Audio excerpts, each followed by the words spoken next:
Hi all, welcome to my channel. ഇന്ന് നമുക്ക് easy ആയിട്ട് ചെയ്യാൻ പറ്റുന്ന ഒരു ചിക്കൻ ടെൻഡേഴ്സിൻ്റെ റെസിപ്പി നോക്കാം. ഇതിൻ്റെ കൂട്ടത്തിൽ ഒരു കുക്കുംബർ യോഗർട്ട് ഡിപ്പും കൂടെ റെഡിയാക്കി എടുത്തിട്ടുണ്ട്. ഇത് ടേസ്റ്റി ആയിട്ട് വീട്ടിൽ റെഡിയാക്കി എടുക്കാവുന്നതേ ഉള്ളൂ.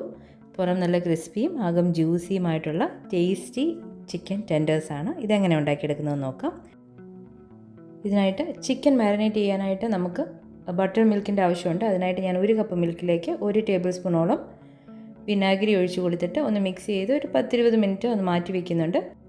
ഇതുപോലെ ചിക്കൻ്റെ പീസുകൾ ഞാൻ കഴുകി വൃത്തിയാക്കി എടുത്തിട്ടുണ്ട്. ഇത് ചിക്കൻ ടെൻഡേഴ്സ് എന്ന രീതിയിൽ തന്നെ മേടിക്കാൻ കിട്ടുന്നതാണ്. ഇത് നിങ്ങൾക്ക് ചിക്കൻ ബ്രസ്റ്റിലും ബോൺലെസ് ചിക്കനിലും ഒക്കെ ചെയ്തെടുക്കാവുന്നതേ ഉള്ളൂ. ഇതിലേക്ക് ഞാൻ 1 ടീസ്പൂൺ വീതം പെപ്പർ പൗഡറും കാശ്മീരി ചില്ലി പൗഡറും 1 ടീസ്പൂൺ ഗാർലിക് പൗഡറും 1 ടീസ്പൂൺ ഒനിയൻ പൗഡറും 1 ടീസ്പൂണോളം ഓർഗാനോയും ആവശ്യത്തിന് ഉപ്പും കൂടി ചേർത്തിട്ട് ഇത് നന്നായിട്ടൊന്ന് മിക്സ് ചെയ്ത് വെക്കുന്നുണ്ട്. ഇനി ഇതിലേക്ക് നമ്മൾ റെഡിയാക്കി വെച്ചിരിക്കുന്ന ബട്ടർ മിൽക്കും കൂടെ ചേർത്തിട്ട് മിനിമം ഒരു 30 മിനിറ്റ്സ് എങ്കിലും വെക്കണം. അത്രയും കൂടുതൽ വെക്കുന്നു അത്രയും നല്ലതായിരിക്കും. നല്ല ജ്യൂസി ആയിട്ട് ചിക്കൻ കിട്ടും. ഞാനിതൊരു 2 അവേഴ്സോളം മാരിനേറ്റ് ചെയ്യാനായിട്ട് ഫ്രിഡ്ജിലാണ് വെച്ചിരുന്നത്. ഇനി ഇതിൻ്റെ സൈഡ് ഡിഷായിട്ട് നമ്മളൊരു കുക്കുംബർ യോഗർട്ടിൻ്റെ ഡിപ്പ് ചെയ്യുന്നുണ്ട്. അതിനായിട്ട് ഒരു കുക്കുംബർ ഇതുപോലെ ഗ്രേറ്റ് ചെയ്തെടുത്തിട്ട് അതിലേക്ക് കുറച്ച് ഉപ്പ് ചേർത്ത് ഒരു 5 മിനിറ്റ് ഒന്ന് മാറ്റി വയ്ക്കാം. അന്നേരത്തേക്ക് അതിൻ്റെ അകത്തുനിന്ന് വെള്ളം വിട്ട് വന്നോളൂ. ഈ ടൈമിൽ നമ്മൾ തൈര് നന്നായിട്ടൊന്ന് ഉടച്ച് ചേർത്തിട്ട് അതിലേക്ക് 1 ടീസ്പൂണോളം പെപ്പർ പൗഡർ ഞാൻ ചേർക്കുന്നുണ്ട്. നിങ്ങളുടെ എരിവിനനുസരിച്ച് ചേർക്കാം.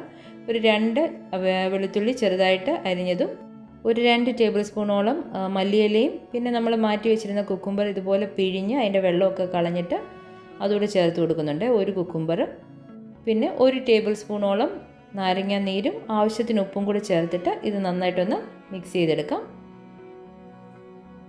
ഇനി ഇതിലേക്ക് 1 ടേബിൾ സ്പൂണോളം ഒലിവ് ഓയിലും കൂടി ചേർത്താൽ നമ്മുടെ കുക്കുംബർ യോഗർട്ട് ഡിപ്പ് റെഡിയാക്കി എടുക്കാൻ പറ്റും. ഇത് ആക്ച്വലി ഗ്രീക്ക് ടെസക്കി സോസിന് ഒരു ചെറിയ വേരിയേഷൻസ് വരുത്തിയതാണ്. അതിൻ്റെ അകത്ത് അവർ ദിൽ എന്ന് പറഞ്ഞ ഹെർബാണ് ചേർക്കുന്നത്. എനിവേ ഈ ഡിപ്പ് ടേസ്റ്റിയുമാണ്, ഹെൽത്തിയുമാണ്. ഒന്ന് ട്രൈ ചെയ്ത് നോക്കാം. ഇനി നമുക്ക് ആ ചിക്കൻ ഒന്ന് കോട്ട് ചെയ്തെടുക്കാനായിട്ട് 1/2 കപ്പ് മൈദയിലേക്ക് 1 ടേബിൾ സ്പൂണോളം കോൺഫ്ലോറും 1/2 teaspoon chilli powder, pepper powder, organo, garlic powder, പിന്നെ സോൾട്ടും കൂടി ഇട്ട് മൈദയിലേക്ക് നന്നായിട്ട് മിക്സ് ചെയ്തെടുക്കുന്നുണ്ട്. ഇനി അതിൻ്റെ സെക്കൻഡ് കോട്ടിങ്ങിന് വേണ്ടിയിട്ട് 1 എഗ്ഗ് ഇതുപോലെ നന്നായിട്ട് ബീറ്റ് ചെയ്തെടുക്കുന്നുണ്ട്. ഇതിലേക്ക് നമ്മൾ മിക്സ് ചെയ്ത് വെച്ചിരിക്കുന്ന ഫ്ലോർ മിക്സിൻ്റെ ഒരു 2 ടേബിൾ സ്പൂണോളം കൂടി ചേർത്തിട്ട് ഇത് നന്നായിട്ടൊന്ന് മിക്സ് ചെയ്ത് കൊടുക്കണം. ഇതിലേക്ക് നിങ്ങൾക്ക് ചിൽഡ് വാട്ടർ വേണമെങ്കിൽ ഒഴിക്കാം.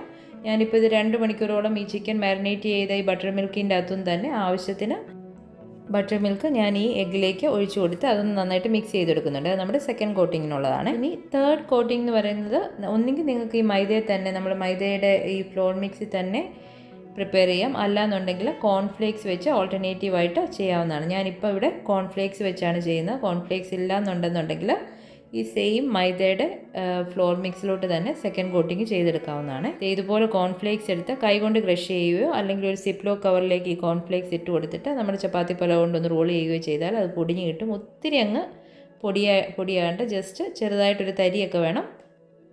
ഇതുപോലെ ഞാനിത് പൊടിച്ചെടുത്തിട്ടുണ്ട്. ഈ കോൺഫ്ലേക്സിലേക്ക് ഞാനൊരു 1/4 ടീസ്പൂൺ വീതം ഗാർലിക് പൗഡറും ഓർഗാനോ ഇടുന്നുണ്ട്. ഓപ്ഷണലാണ്. ഇനി നമുക്കിത് റെഡിയാക്കാനായിട്ട് തുടങ്ങാം. ആദ്യം നമുക്ക് മാരിനേറ്റ് ചെയ്ത് വെച്ചിരിക്കുന്ന ചിക്കൻ ഈ ഫ്ലോർ മിക്സിൽ ഒന്ന് ജസ്റ്റ് കോട്ട് ചെയ്തെടുക്കുന്നുണ്ട്. ഇതിന് ശേഷം ഇത് നമ്മൾ പ്രിപ്പയർ ചെയ്ത് വെച്ചിരിക്കുന്ന എഗ്ഗ് മിക്സിൽ ഒന്ന് കോട്ട് ചെയ്തെടുത്തിട്ട് വീണ്ടും കോൺഫ്ലേക്സിൽ ഇത് നന്നായിട്ടൊന്ന് പൊതിഞ്ഞെടുക്കണം. കോൺഫ്ലേക്സിൽ പൊതിയുമ്പോൾ കുറച്ച് ഒന്ന് അമർത്തി ഒന്ന് പൊതിഞ്ഞു കൊടുക്കണം. അല്ലാന്നുണ്ടെങ്കിൽ എണ്ണയിലേക്ക് ഇടുമ്പോഴത്തേന് ഈ കോൺഫ്ലേക്സ് എല്ലാം അങ്ങ് വിട്ടുവരും. ഇതുപോലെ ഇത് നന്നായിട്ട് ഒന്ന് കോട്ട് ചെയ്തെടുക്കുന്നുണ്ട്. കോൺഫ്ലേക്സ് ഇല്ലയെന്ന് വിചാരിച്ച് ചെയ്യാതിരിക്കേണ്ട. ഈ സെയിം ഫ്ലോർ മിക്സിൽ വെച്ചും നിങ്ങൾക്കിത് ചെയ്തെടുക്കാവുന്നതാണ്. ഇതുപോലെ ഞാനിത് റെഡിയാക്കി എടുത്തിട്ടുണ്ട്. ഇനി ഇത് മുങ്ങിക്കിടക്കാൻ ആവശ്യമുള്ള എണ്ണയിലേക്ക് പാനിൻ്റെ വലുപ്പത്തിനനുസരിച്ച് നിങ്ങൾക്ക് പീസുകൾ ഇട്ട് കൊടുക്കാം. ഞാൻ 2 പീസ് ഇതുപോലെ ഇട്ട് കൊടുത്തിട്ടുണ്ട്. ആദ്യം വെക്കുമ്പം ഒന്ന് ഹൈ ഫ്ലെയിമിൽ 1 മിനിറ്റ് ഇട്ട ശേഷം ലോ മീഡിയം ഫ്ലെയിമിൽ ഒരു 7 to 8 മിനിറ്റ്സോളം ഇത് ഫ്രൈ ചെയ്തെടുക്കുന്നുണ്ട്. കാരണം ചിക്കൻ്റെ ഉൾഭാഗമൊക്കെ ഒന്ന് വെന്ത് കിട്ടാനായിട്ട്. കുക്കിംഗ് ടൈം നിങ്ങൾ എടുക്കുന്ന ചിക്കൻ പീസിൻ്റെ വലുപ്പത്തിനനുസരിച്ച് വേരിയേഷൻസ് വരും.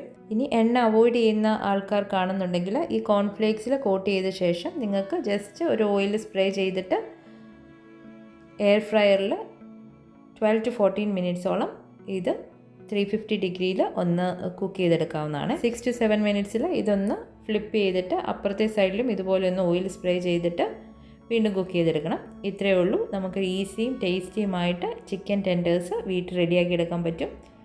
അതിൻ്റെ കൂട്ടത്തിൽ ഹെൽത്തി ആയിട്ടുള്ള ഒരു യോഗർട്ട് കുക്കുംബർ ഡിപ്പും ഉണ്ട്. ഇതെല്ലാവർക്കും ഇഷ്ടപ്പെടും. വീഡിയോ ഇഷ്ടപ്പെട്ടെങ്കിൽ ലൈക്കും ഷെയറും സബ്സ്ക്രൈബും ചെയ്യണേ. Thank you for watching.